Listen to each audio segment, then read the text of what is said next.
और इस बीच समस्तीपुर से बड़ी खबर है, जहां राजधानी एक्सप्रेस पर पथराव हो गया है। सामाजिक तत्वों ने यह पथराव किया है। पत्थर से कुछ यात्रियों को चोट भी लगी है। आरपीएफ ने 4 लोगों को हिरासत में लिया है। डिब्रूगढ़ से दिल्ली राजधानी जा रही थी। बताया जा रहा है कि समस्तीपुर स्टेशन के पास से पत्थरबाजी की गई है। मुकेश हमारे साथ जुड़े हैं फोन लाइन पर। मुकेश, राजधानी एक्सप्रेस पर पथराव हुआ, कौन ये लोग थे, क्या जानकारी मिल पा रही है?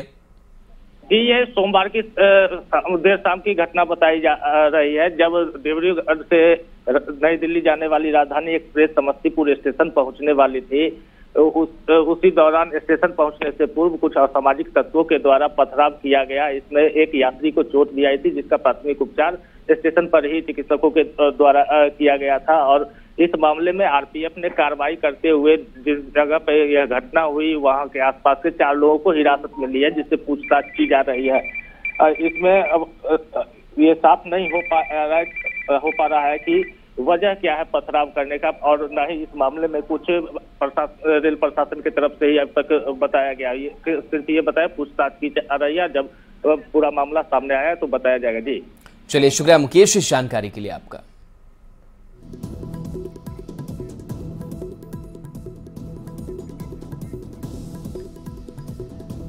तो पत्थर से जिन यात्रियों को चोट लगी है उनका इलाज भी कराया जा रहा है। साथ ही 4 लोगों को हिरासत में लिया गया है, जिनसे पूछताछ की जा रही है और कार्रवाई की बात हो रही है।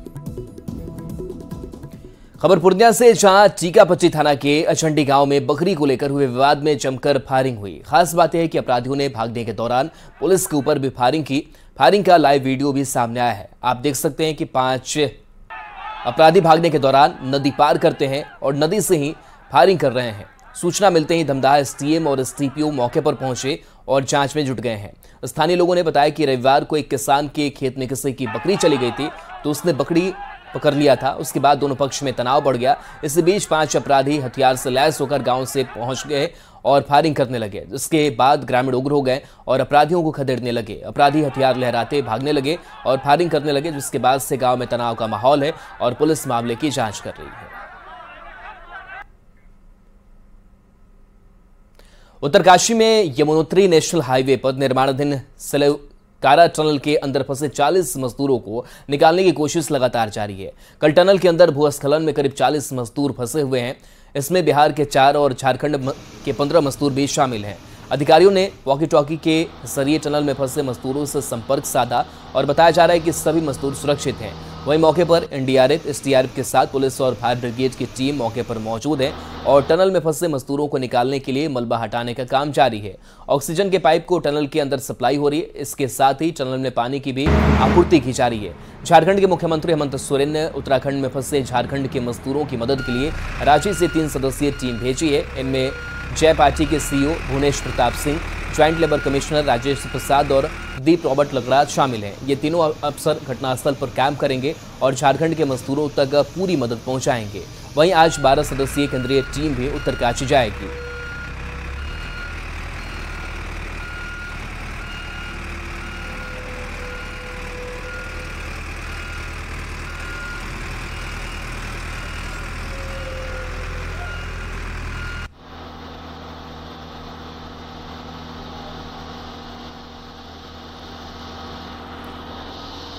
ड्रिलिंग है वो थोड़ी आगे बढ़ी है, लगभग 10 मीटर कल की अपेक्षा में, लेकिन मलबा जो है लगातार ऊपर से गिर ही रहा है। अभी तो कोशिश ये चल रही है कि इसको सॉलिडिफाई करके सीमेंटर लगा के धीरे धीरे आगे बढ़ा जाए। बाकी इस बीच रात जो पिछली रात गई है, उसमें हमने जो मजदूर अंदर फंसे हैं उनसे बात की है वायरलेस के थ्रू, और उनसे हमारी बात हो गई थी। उन्होंने अपनी कुशलता प्रकट की है और हमने उनको राशन भी भिजवाया है पाइपलाइन के थ्रू। संदेश उनकी तरफ से यही है कि उन्होंने थोड़ा बहुत राशन की मांग की थी, जो हमने हमारे पास लिमिटेशन है कि पाइपलाइन बहुत छोटी है। हमने उससे जो पानी ऑक्सीजन सप्लाई हो रही थी उसी से हमने राशन दिया है और उनको पता है कि यहाँ से एक्सकवेशन किया जा रहा है और वो कुशल है। उत्तरकाशी में यमुनोत्री नेशनल हाईवे पर निर्माणाधीन सिलक्यारा टनल के अंदर फंसे 40 मजदूरों को निकालने की कोशिश लगातार जारी है। रविवार को टनल के अंदर भूस्खलन में करीब 40 मजदूर फंसे हुए हैं। वहीं सिलक्यारा टनल दुर्घटना में आज का दिन महत्वपूर्ण हो सकता है। प्लान के मुताबिक देर रात देहरादून से auger drilling machine tunnel site पर पहुंचा दी गई है। इसके साथ ही 900 मिलीमीटर व्यास के ह्यूम पाइप भी साइट पर पहुंचा दिए गए हैं। ऑगर मशीन के लिए जो जरूरी प्लेटफॉर्म चाहिए था वो भी राहत की रात ही बनकर तैयार कर लिया गया है। अब ड्रिलिंग मशीन के इंस्टॉलेशन का काम चल रहा है। मशीन के इंस्टॉलेशन के बाद मलबे में बोरिंग का काम शुरू किया जाएगा और फिर ह्यूम पाइप डालकर फंसे श्रमिकों के लिए रास्ता बनाया जाएगा। चल रहा था इसमें, चूंकि जैसा मैंने देखा है ये कच्ची मिट्टी का पहाड़ है अभी, और इसलिए शायद ये लैंड अभी जो मिट्टी का धंसा हुआ है उसकी वजह से ये घटना हुई है। और शासन प्रशासन पूरी तरह से लगा हुआ, इनकी मशीन्स काम कर रही हैं और अभी जो प्रगति हुई है 20 मीटर के लगभग प्रगति हुई है। टोटल शायद 50-60 मीटर की डिस्टेंस को बताया जा रहा है। और चूंकि 24 घंटे काम हो रहा है तो उम्मीद करते हैं कि बहुत जल्दी जो है हम उनसे उनके पास पहुंचने की कोशिश करेंगे। और एक जो राहत की बात यह है कि उनसे संपर्क भी हो चुका है, जो अंदर लोग फंसे हैं उनको भोजन भी पहुँचाया जा रहा है और ऑक्सीजन भी पहुँचाया जा रहा है। और सिलक्यारा टनल हादसे में अब तक क्या कुछ हुआ है वो हम आपको बता रहे हैं। उत्तरकाशी में टनल में लैंडस्लाइड हुआ जिसमें बिहार के 4 मजदूर फंसे हुए हैं। मजदूरों को निकालने का काम लगातार जारी है। झारखंड के भी मजदूर फंसे हुए हैं। तो रविवार को टनल में 40 मजदूर फंस गए इस लैंडस्लाइड में, जिसमें झारखंड की अगर बात करें तो 15 मजदूर भी यहां पर फंसे हुए हैं। वहीं बिहार के 4 मजदूर के फंसने की खबर है। निकालने की कोशिश मजदूरों की जा रही है। एनडीआरएफ एसडीआरएफ की टीम ने रेस्क्यू शुरू किया है। तो मजदूरों तक पाइप से ऑक्सीजन पहुंचाई गई ताकि उन्हें सांस लेने में कोई दिक्कत ना हो। मजदूरों तक खाना पानी भी पहुंचाया गया ताकि उनकी दिक्कत अंदर कम हो सके। वॉकी टॉकी से मजदूरों से संपर्क भी किया गया, उन तक संदेश पहुंचाने की भी कोशिश की गई। पीएम मोदी ने सीएम से हादसे की पूरी जानकारी ली है। वहीं जानकारी यह भी मिल रही कि आज 12 सदस्यीय केंद्रीय टीम जो है वो पहुंचेगी।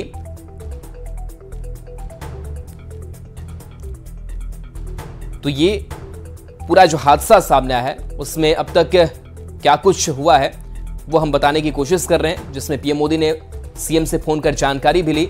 और आज दून से ऑगर ड्रिलिंग मशीन पहुंची है। 900 मिलीमीटर व्यास के ह्यूम पाइप भी पहुंचे हैं। ह्यूम पाइप डालकर मजदूरों को निकालने का प्लान बनाया गया है।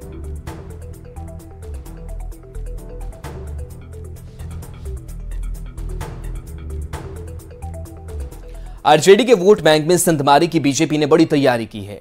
यादव वोट बैंक को साधने के लिए पटना के बापू सभागार में गोवर्धन महोत्सव का आयोजन किया गया। बीजेपी ने दावा किया है कि इसमें सैकड़ों की तादाद में यादव समाज के लोग बीजेपी की सदस्यता ग्रहण करेंगे। कार्यक्रम केंद्रीय गृह राज्य मंत्री नित्यानंद राय की देखरेख में आयोजित किया गया है। और अधिक जानकारी दे रहे हैं संवाददाता शैलेंद्र कुमार। तो वहीं अब बीजेपी ने इसकी तो बापू सभागार में गोवर्धन महोत्सव है, बीजेपी का यदुवंशी सम्मेलन है और खास करके यदुवंशी समाज पर नजर बीजेपी की टिकी हुई है। जो आरजेडी का वोट बैंक माना जाता है, उस वोट बैंक में सिंधमारी की पूरी तैयारी बीजेपी ने की है। और इस मौके पर कई जो यदुवंशी समाज के लोग हैं उनको बीजेपी में शामिल कराया जाना है। दावा होता है यादव